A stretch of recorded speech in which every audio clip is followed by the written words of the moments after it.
Hermanas y hermanos, buenas,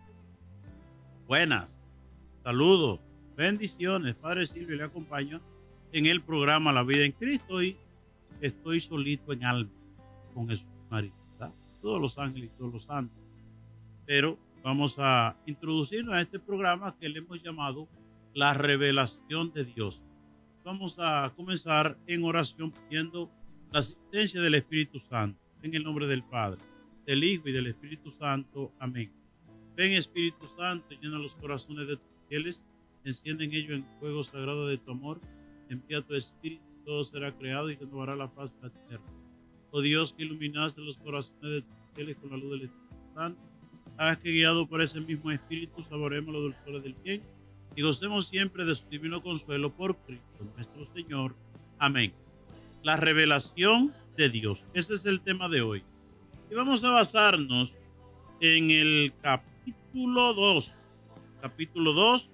del Evangelio de San Lucas, la presentación o la revelación de Dios en ese niño, ¿verdad? En el templo de Jerusalén.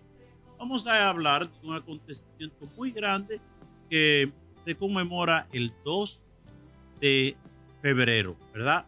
La presentación del niño Jesús en el templo. Un acontecimiento que a nivel de catequesis tiene mucho que enseñarnos a nosotros. Capítulo 2 del Evangelio de San Lucas, desde el versículo 22, dice que cuando se cumplieron los días de su purificación, según la ley de Moisés, llevaron a Jesús a Jerusalén para presentarlo al Señor en el templo, ¿verdad? Miremos lo primero que parece como una cosa, ¿verdad? Como tierna. Dios se deja llevar, Dios se deja cargar, ¿verdad? Es decir, ¿quiénes llevan al niño? ¿Quiénes llevan al niño? Padre, Jesús y María. ¿Qué hay este acontecimiento? Como hemos mencionado todos estos elementos desde la Navidad, pasando por la Virgen de la Altagracia, llegando a la presentación del Señor, todo nos habla de la familia. La Navidad, todos los acontecimientos navideños bíblicos suceden en familia. Los Reyes Magos vienen de Oriente, vienen con esa ilusión grande de ver al Mesías. Sí ven al Mesías, pero el Mesías se revela en una familia. Los Reyes Magos descubren, ven eso, una familia, y en la familia se revela Dios. Lo mismo los pastores, vaya, ya nació el Mesías, el Rey, el Hijo de Dios, lo encontrarán envuelto en pañales. Pero ese niño envuelto en pañales también es parte de una familia, la Sagrada Familia de Nazaret. Lo mismo la Virgen María, cuántos millones de gente fueron a las iglesias, ¿verdad?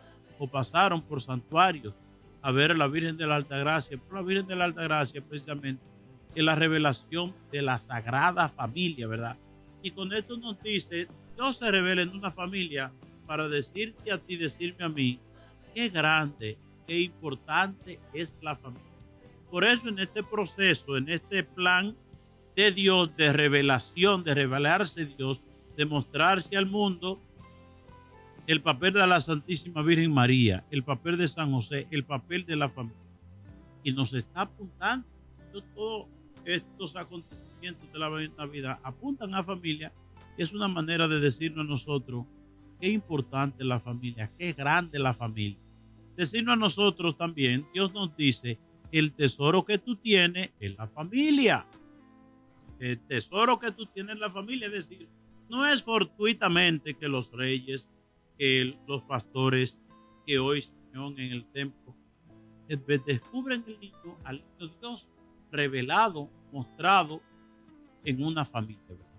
Es decir, nos dice a nosotros, tu familia es importante, invierte en la familia, sacrifícate por la familia, da todo por la familia, y si tienes que dar la vida por la familia, dalo. Eso es de gente sabia e inteligente. Es sabio e inteligente, según la sabiduría de lo alto y la sabiduría perfecta, aquel hombre, aquella mujer, aquella persona, aquel hijo, aquella hija que valora la familia. Miren, voy a decir un testimonio aquí, me voy a parecer un poquito a Toribio, ¿verdad? Aquí vamos a hablar de un testimonio, como dice Toribio, un testimonio recién sacado del horno, nuevecito, ¿verdad? Estando yo en una parroquia aquí en Nueva York, que se llama Los Dolores, un día, estando yo en oficina, estoy recibiendo gente, y viene un señor, estaba ese señor entre los 65 y 70 años, y el señor estaba muy triste, el señor estaba llorando, llorando, unas lágrimas terribles. Y él fue a hablar conmigo y me decía que él se me clavé el yo fracasé yo. ¿Cómo fue usted fracasó? Él tenía su esposa ya de 65 años, entre 65 y 70 años, igual que él, sus 3 hijos ya grandes, y entonces él en muy buena posición económica, pues él se enamoró de una jovencita de 30 años. El viejo de casi 70 se enamoró de la jovencita de 30 años. ¿Qué pasó? Que la muchachita le puso, y le puso asunto porque el viejo tenía muy buena posición económica. Y él, bueno, muy bonito todo eso. Ay, yo con mi edad, con una jovencita, ¿verdad? Pensó en que en placer, pasarlo, la buena, ¿verdad? Se olvidó de su alma, se olvidó de su salvación, se olvidó de su esposa, se fue a hacer el divorcio de su esposa, abandonó sus hijos, se fue con la joven. Y a los pocos días empezó a sentir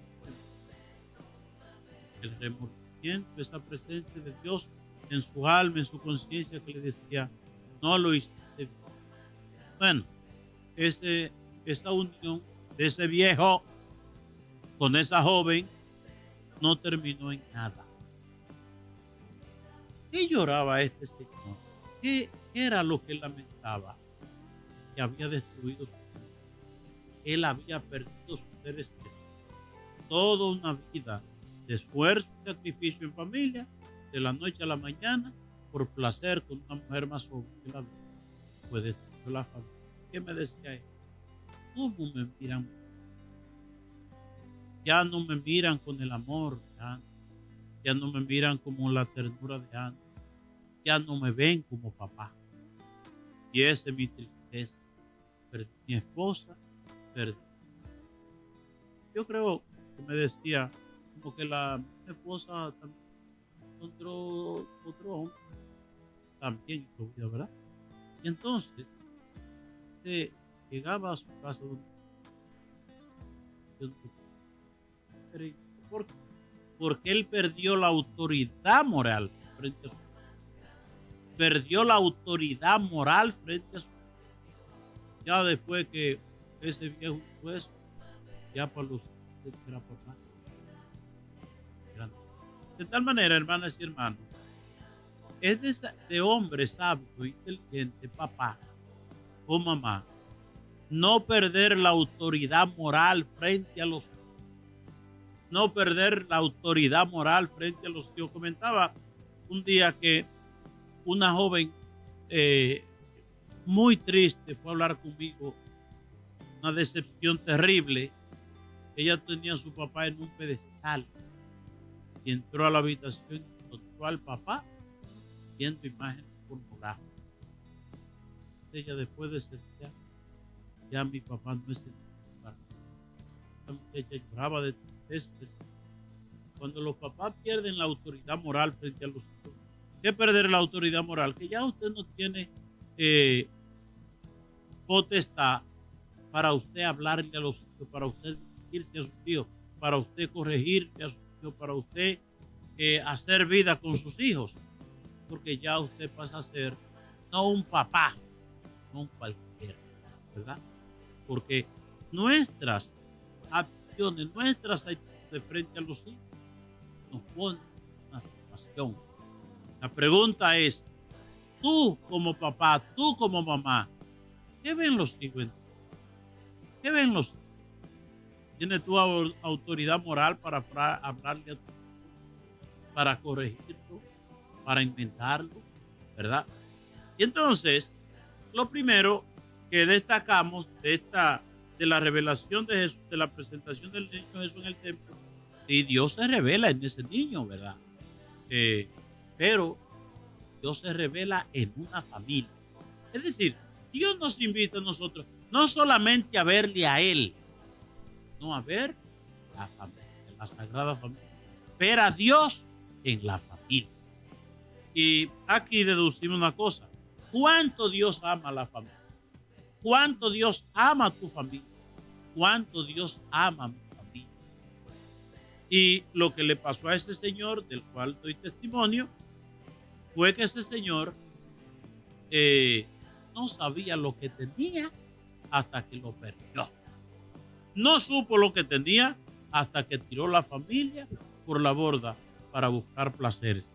Dice un escritor, oigan bien, padres y madres de familia y también jóvenes, dice, cuando tú tienes dos opciones en la vida y una opción es la paz y otra el placer, deja el placer a un lado y vete con la paz.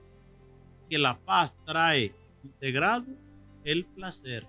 Pero si escogiste el placer y dejaste la paz a un lado, dañaste tú. Porque la pasión, el placer sin paz, eso es un suicidio. De tal manera que todo aquel que deja la paz y la armonía del hogar para caerle atrás placeres juveniles, termina mal. Termina mal. Y solamente miremos a nuestro alrededor de gente que han, ¿verdad? Entonces, quería comenzar con dimensionando esta dimensión, la familia. Es decir, ¿qué es lo que se presenta en el templo? Dios hecho niño, llevado por su padre. Una imagen tierna, papá y mamá con su padre. Y otra enseñanza, el papá y mamá con su hijo en la iglesia. Qué enseñanza más hermosa. Todo este acontecimiento de la presentación del niño Jesús como Dios en el templo, en familia, se da en el templo, se da en la iglesia. Eso es el segundo elemento. La dimensión del templo o de la sinagoga o de la iglesia o de la capilla o de la comunidad, ¿verdad? Hemos dicho en otro programa que nosotros muchas veces el demonio pone palabra en nuestros labios. El demonio pone palabra en nuestras bocas para que nosotros la vayamos repitiendo de manera sutil como papagayo. Expresiones que suenan bonitas y suenan inofensivas y suenan como cosas que no le hacen daño a nadie, ¿verdad? Para salvarse no hay que ir a la iglesia, porque Dios está en todas partes. Yo rezo en mi casa y Dios me oye. Yo no tengo que ir a la iglesia. Yo no tengo que ir al templo. Vuelvo y repito, son expresiones que el diablo pone en nuestros labios para que lo repitamos, ¿verdad? Algo inofensivo, pero a que a través de eso que parece inofensivo, le dañemos la mente a los otros. La gente va grabando, la gente va memorizando, la gente va aprendiendo y va repitiendo cosas dañinas, satánicas, diabólicas, que se oponen a lo que nos revela Jesucristo, tanto en las Sagradas Escrituras como en la tradición de la iglesia, ¿verdad? Miremos nosotros, ¿es importante la iglesia? ¿Es importante ir al templo? Claro que es importante. Lo revela la palabra de Dios. Jesús, María y José están en el templo, aquí, con Jesús en la presentación, cuando Jesús tenía 40 días de nacido. Pero miremos que cuando Jesús cumple 12 años, ya viven en Nazaret, más de 100 kilómetros del templo de Jerusalén. Y dice la palabra de Dios, como era su costumbre, oigan bien, como era la costumbre de Jesús, José y María, de esa sagrada familia, fueron al templo de Jerusalén, más de 100 kilómetros. Y no era en avión, y no era en bus con aire acondicionado, no era un resort, ¿verdad? No era ni siquiera en bicicleta de esas que son eléctricas, nada de eso, caminando a pies o en un bus. Ese desierto de Judea, sumamente caliente, caminos inhóspitos, más de 100 kilómetros. Y Jesús también va con sus padres, Jesús con 12 años.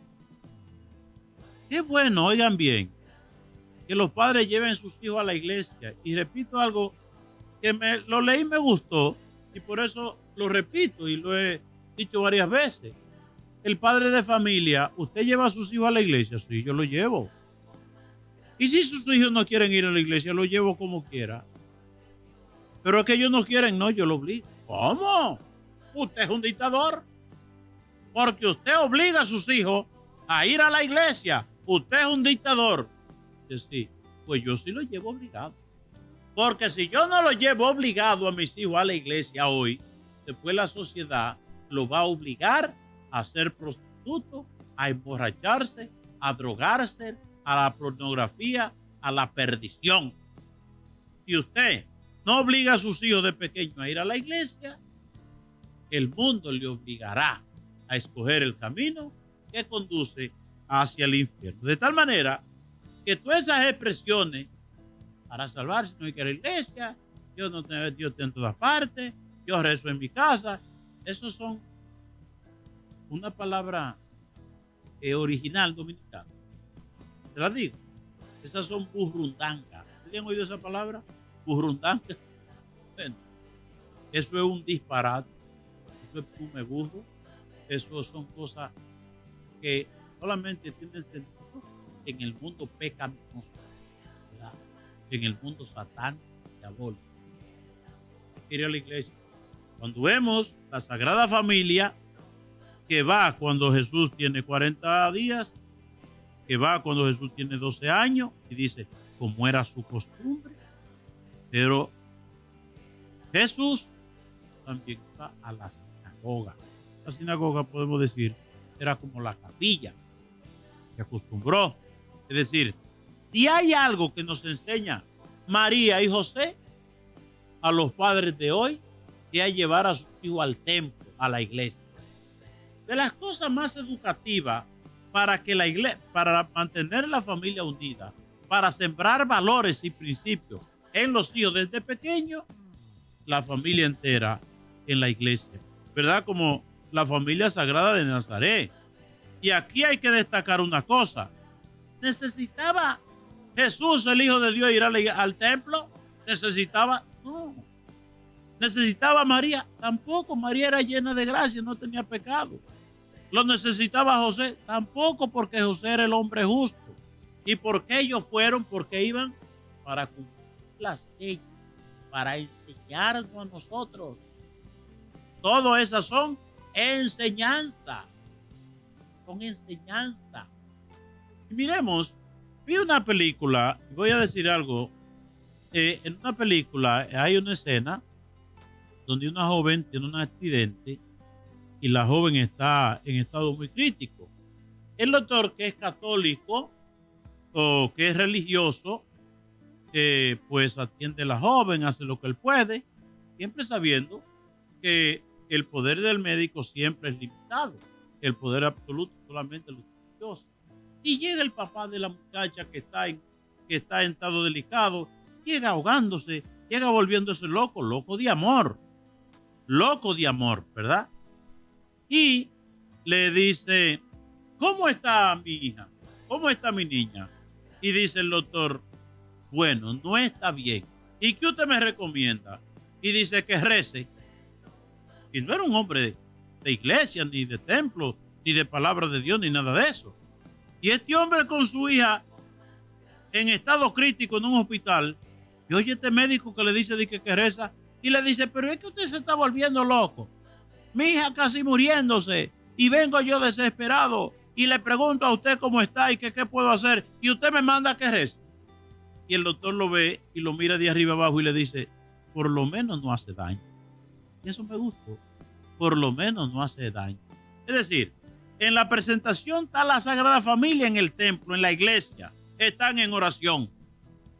¿Y por qué lo hacen? Para enseñarnos a nosotros. Para enseñarnos a nosotros que hay que ir a la iglesia, que hay que ir al templo, ¿verdad? Jesús, José y María, vuelvo y repetía, se desprendían desde Nazaret de más de 100 kilómetros. Jesús viviendo en Galilea, por lo menos se certifican en la Biblia, en los evangelios, 3 viajes de Jesús al templo de Jerusalén. Aparte de que cada sábado iba a la sinagoga. Y nos dice también la palabra de Dios que cuando estaba en Galilea, iba a la sinagoga. Cuando estaba en Nazaret, iba a la sinagoga. Se descubrió no hace mucho en Magdala, de donde era María Magdalena. Ahí se descubrió también vestigio de una sinagoga donde que asistía a Jesús también, ¿verdad? Donde parece que fue el encuentro de Jesús y la Magdalena. De tal manera, hermanas y hermanos, que 2 elementos fundamentales, la dimensión de la familia, Dios se revela en una familia. Aquí, Simeón, que no te va a morir sin haber visto el Mesías. Y cuando entra al templo, que lo que viene no es un niño, porque eso era un niño humano, ¿verdad? Y era recién nacido de 40 días, no caminaba. Y se lo llevaron. Esa imagen tierna de la Santísima Virgen María y José con el niño Dios en su brazo. Jesús que se deja cargar, que se deja llevar de su padre, de la familia, ¿verdad? Apunta esta dimensión de la presentación a la familia. Y segundo, este acontecimiento se da en el templo. Hasta Dios necesita ayuda. Ese niño que era Dios necesitaba la ayuda de José y de María, ¿verdad? No. Quitemos a María, ¿verdad? Porque el diablo siembra rechazo a la Virgen María. Y si María y José no están, ¿quién iba a traer el niño al templo? ¿Quién iba a traer el niño al templo?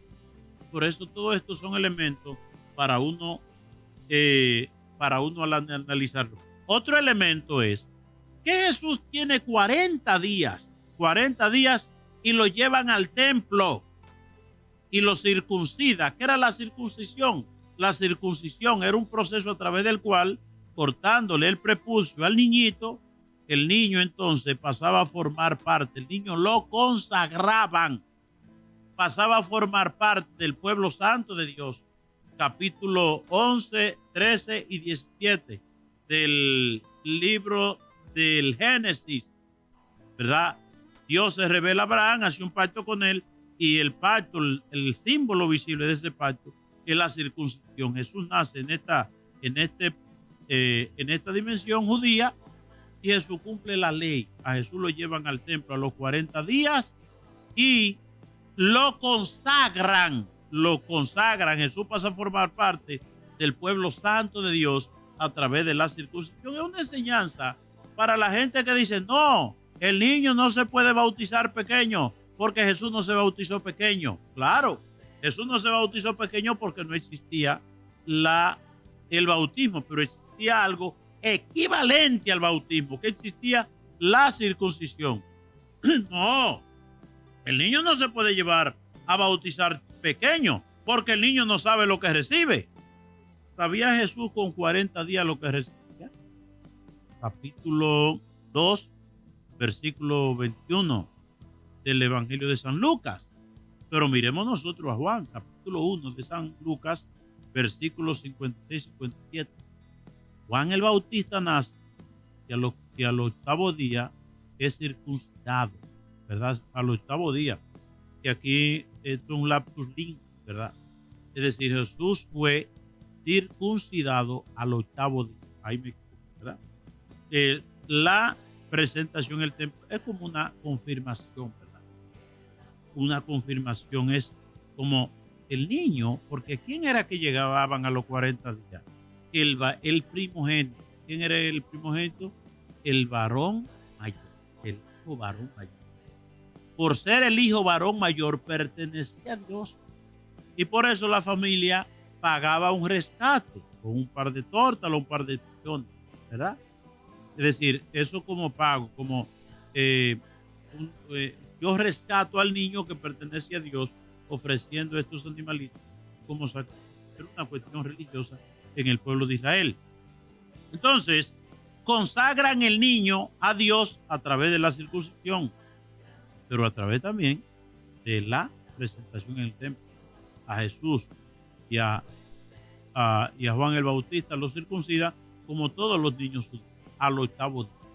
¿Qué quiere decir eso? Esa teoría, ¿verdad?, que quiere que nos bauticen los niños de pequeños, esa teoría se cae. ¿Por qué?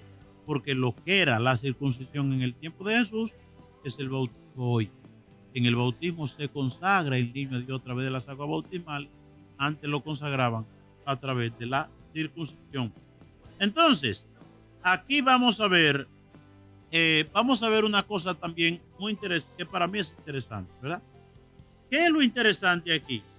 ¿Quiénes pueden ver al niño Dios?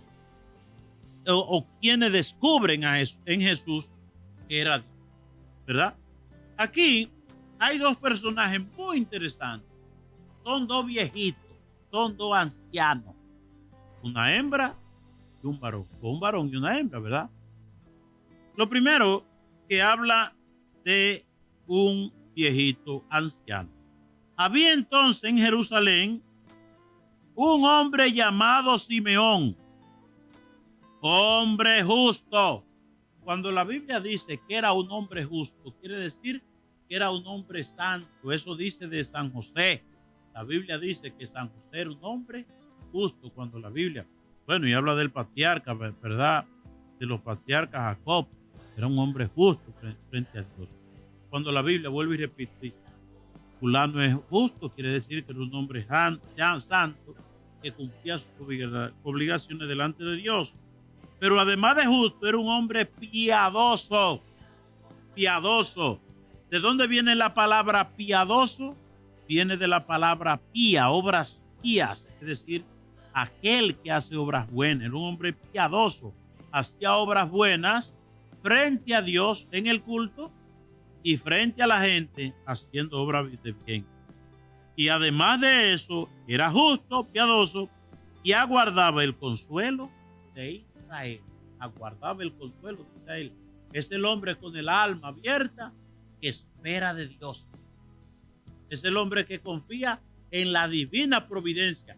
Dios va a actuar, Dios lo va a hacer, de Dios lo espero todo. Pero además, dice que el Espíritu Santo moraba en él. Oigan qué cosa más rica dice la palabra de Dios de este viejito. Era un hombre justo, santo frente a Dios, piadoso, obras pías, obras buenas delante de Dios y de los hombres. Aguardaba el consuelo de Israel, todo lo esperaba de Dios. Y cuarto, el Espíritu Santo estaba con él. 4 cosas fundamentales. Cualquiera de estas cosas, una cosa, es mucho para una gente. Pues la tenía los 4. Era completo, ¿verdad? Le había sido revelado por el Espíritu Santo que no vería la muerte antes de ver al Mesías de Dios. Era tan bueno, tenía una dimensión espiritual y religiosa tan profunda, este viejito, que Dios le habló y le dijo, mira, Simeón, tú eres tan bueno que tú no te vas a morir sin haber visto el Mesías de Dios. Y miremos otra cosa, dice, impulsado por el Espíritu Santo, fue al templo. Esto es una cosa interesante. El hombre lleno de Dios, el hombre lleno del Espíritu Santo, el hombre que se deja guiar por el Espíritu de Dios, va al templo. El Espíritu Santo no te va a llevar a una cantina, ni a una tienda que tú compres lo que no necesitas. No te va a llevar a una vida callejera. No te va a llevar a una vida de desorden, a una vida pecaminosa, no. Oigan, vuelvo y repito, impulsado por el Espíritu Santo, ¿de dónde te fue a parar? Al templo. La docilidad frente al Espíritu. Nos dejamos guiar por el Espíritu Espíritu Santo, vamos para la iglesia, ¿verdad? Y cuando entraban con el niño, Jesús y sus padres, no solamente Jesús, sino Jesús y sus padres, ¿verdad?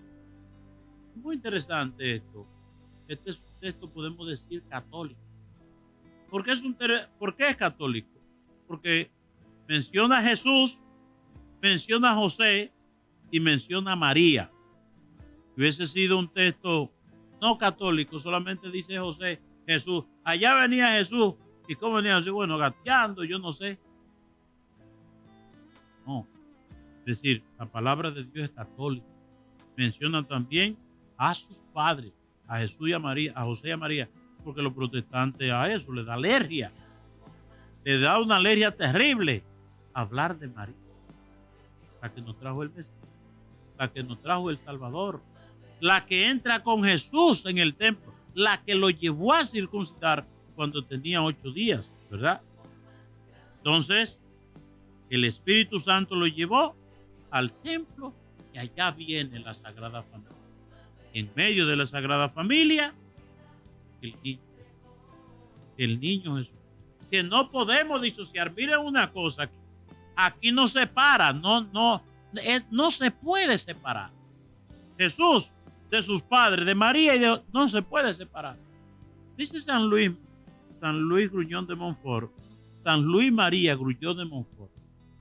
¿Se puede separar el sol y la luz? No. Pero mucho menos. Más fácil se puede separar el sol y la luz que separar a Jesús y a María. Eso no se hace.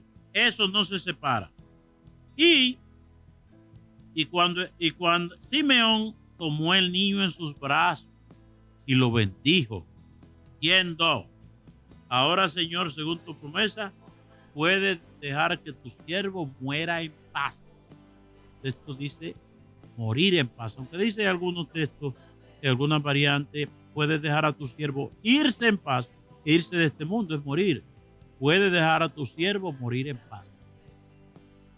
Simeón es un hombre viejo, un hombre anciano. Y Simeón ya contempló a Jesús y está lleno del Espíritu Santo. Simeón no le tiene miedo a la muerte. Señor, ya puedes dejar a tu siervo morir en paz. Es una enseñanza de Simeón muy, muy bonita para nosotros. Que le tenemos miedo a la muerte terrible. Y bueno, aunque no sea temor a la muerte, es amor a la vida. Que yo me sorprendo cuando voy a los hospitales. Y usted ve a unos viejitos en esos hospitales. Gente de Guañangá. Gente que ya usted le ve la muerte en la cara. Y sin embargo, la vida es tan bonita que nadie se quiere morir. Ahí andan esa gente detrás de los médicos para que le den por lo menos 2 días más de vida. Oiga, la vida es bonita. De uno que habla disparate, ¿verdad? Porque uno no sabe lo que tiene hasta que lo pierde. Pero en los hospitales yo puedo experimentar la belleza de la vida. Que la gente quiere estar viva, la gente no se quiere morir. Salomón amaba la vida, sí, pero ya se le está cumpliendo. A veces hay que afrontar, ¿verdad? Cuando se está acabando la vida. Y el que está lleno de Dios, el que está lleno del Espíritu Santo, asume eso. Se me está acabando la vida. Está llegando la muerte. Y ya de ahí para allá lo que hay que apurarse por uno hacer ese tránsito en paz con Dios. Como dice la Madre Teresa de Calcuta, siguiendo el libro de la Revelación o el libro del Apocalipsis, el logro más grande de un ser humano es morir en gracia de Dios. La Biblia dice: dichosos los que mueren en el Señor. Dichosos los que mueren en el Señor. Entonces, es un viejito piadoso, un viejito de iglesia, que es una enseñanza también para la gente cuando se está poniendo viejo. ¿Cuáles son los signos de una gente que se está poniendo viejo? Hay que cambiarle dientes, ¿verdad? Porque se le caen lo que Dios le dio. El pelo se le pone blanco, ¿verdad? Un signo de Dios. para que nos acordemos de la muerte, para que nos acordemos de hacia que vamos ya hacia la muerte. La piel, cuando estamos jovencitos, es como una uva rosadita. Y la vejez, los años lo ponen como una paz, plegado, ¿verdad? Otro signo de la vejez es que los pies se vuelven flaquitos, ¿verdad? Cuando uno en juventud pues tiene la piernita gorda, pues después con la vejez parecen patique gallina flaca. Todo eso es un signo de la muerte, de la vejez. Otro signo de la vejez es cuando a uno le empiezan a salir los pelos blancos, ¿verdad? Por la nariz y la oreja. Si usted tiene cualquiera de esos síntomas, pues ya recójase, porque miremos nosotros la otra viejita que se llama Ana. Otro ejemplo, una profetisa se llamaba Ana, hija de Fanuel. Oigan esto, de la tribu de Aser, de edad muy avanzada. De joven había vivido 7 años casada. En la cultura judía, una niña se casaba entre los 14 y los 16 años. Más probable 15 y 16 años. Y si ella se casó a los 15 años, 7 años casada, a los 22, a los 23, ya estaba viuda. Y era muy bonita. Esas mujeres judías son muy bonitas. Pero ella tenía 84 y no se apartaba del templo ni de día ni de noche. En oraciones, sacrificio y penitencia. Había pasado, oigan, desde los 22 años se consagró a Dios. Se olvidó de Dios. Una cosa bonita que nos recuerda esta mujer, que las mujeres después que se casan, tienen, primero sean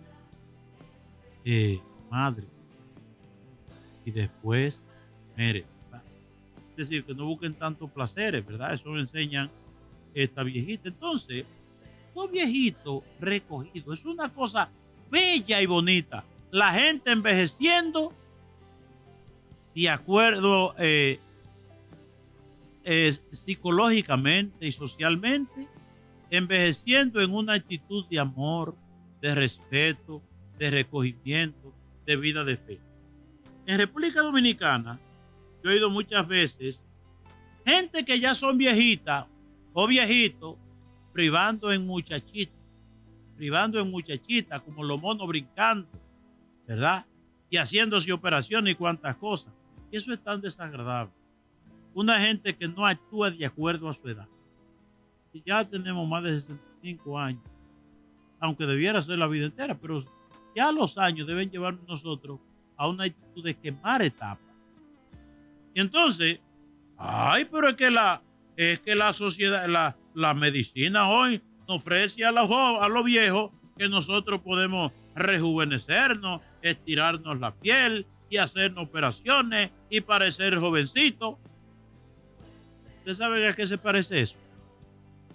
Cuando una goma vieja, ¿verdad?, de un camión que ya la recauchan, ¿verdad? La recauchan. Se ve nuevecita. Pero está nuevecita esa goma, mira cómo se ve.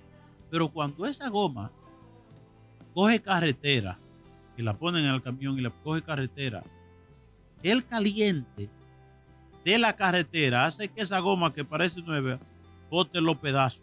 Ahí va la goma que parece nuevecita botando los pedazos. Pues así son las viejas cuando empiezan a ponerse demasiadas cosas que van botando los pedazos. No nos engañemos.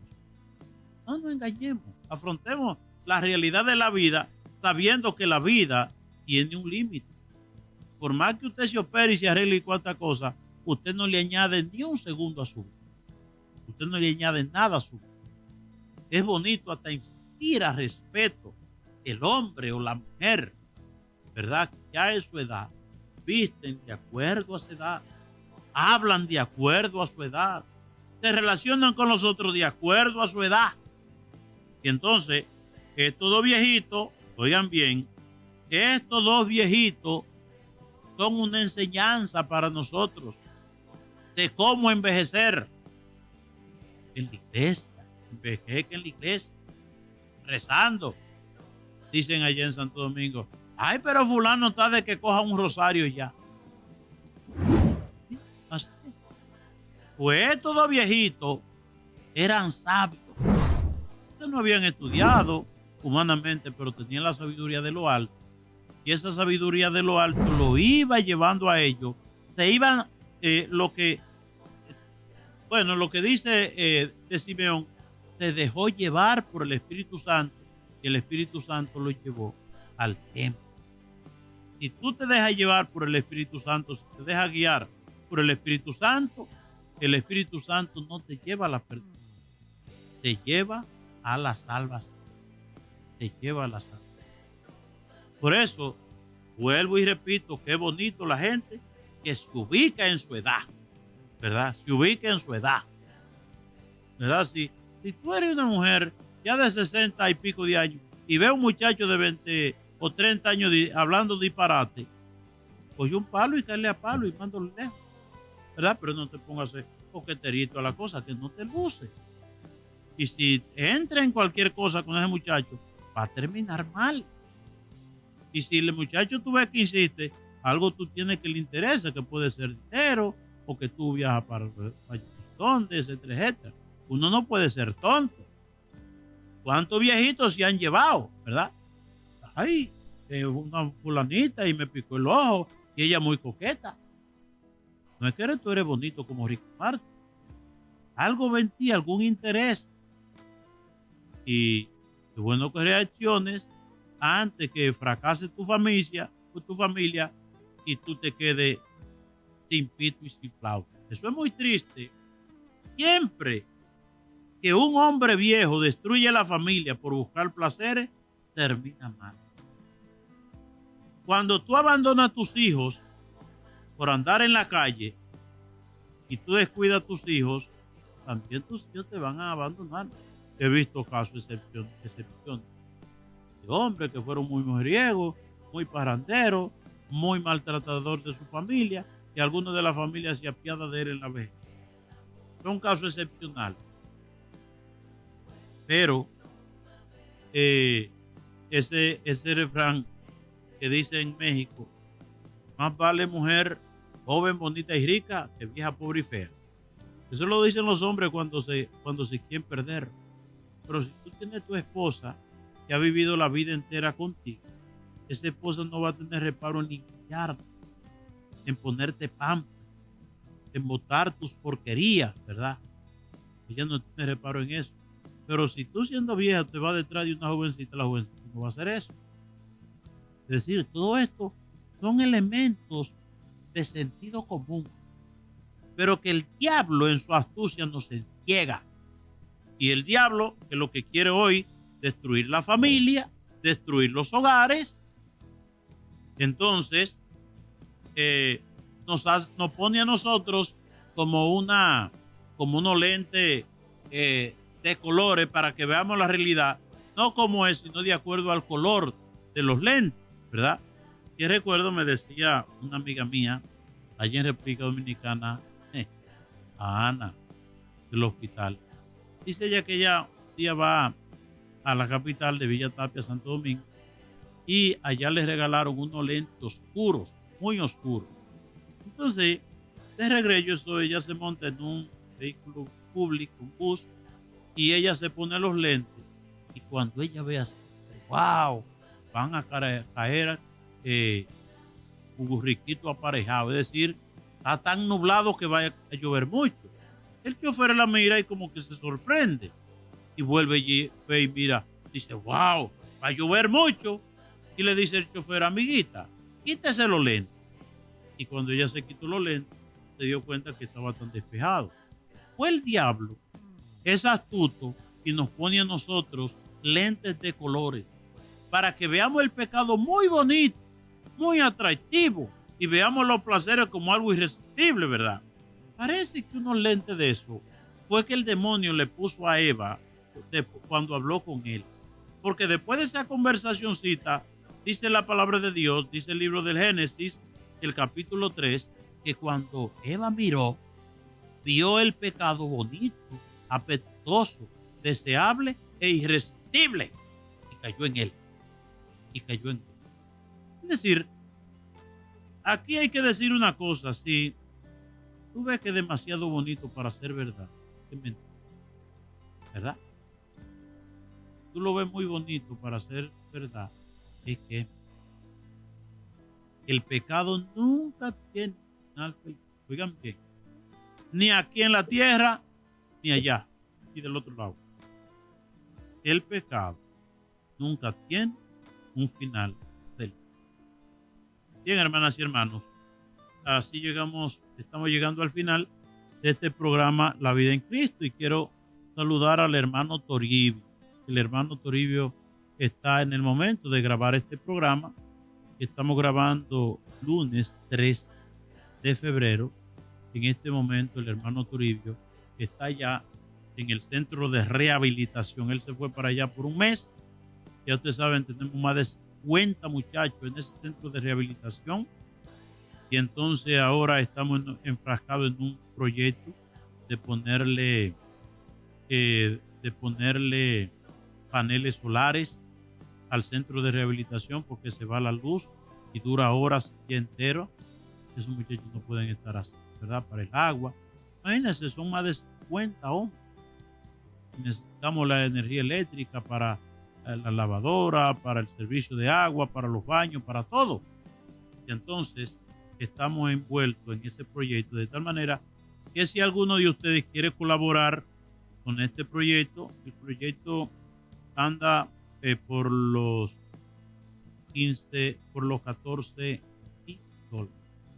Es decir, muchos paneles solares, porque es un espacio grande, y además 2 baterías gigantes, ¿verdad?